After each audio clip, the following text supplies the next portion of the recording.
sea otters. Their antics are adored by many along California's central coast. They are cute, they are furry, they look like you just want to give them a hug, but they are voracious animals. They are remarkable predators in the ocean. Their appetites are ridiculous. There's actually over 60 different species of prey items that otters eat. Things like crabs, worms, clams, marine snails. Obviously, they're really famous for being big consumers of sea urchins. They have an extremely high metabolic rate. They eat 25% of their biomass every day just to stay alive. It's about 25 pounds of food that they need to eat. They don't have blubber to help keep them warm, and so they have to rely on their fur and their high metabolism. Sea otters have the densest fur of any mammal. They have approximately 1 million hairs per square inch.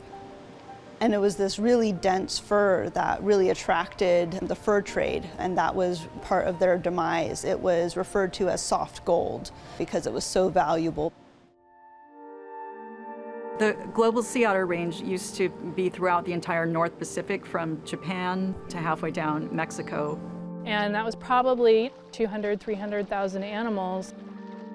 But the booming fur trade in the 17 and 1800s nearly exterminated sea otters in the North Pacific until the furry marine weasels received protection from hunting under the International Fur Seal Treaty in 1911. After the fur trade, sea otters were reduced to just a few remnant populations, and so the southern sea otter was reduced to just a single little population off the coast of Big Sur in central California.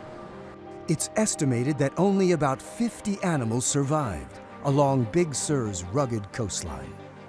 Since then, all of the populations have recovered to some extent, but the southern sea otter here in California has been the slowest to recover and has recovered the most limited percentage of its historic range. They have a difficult life.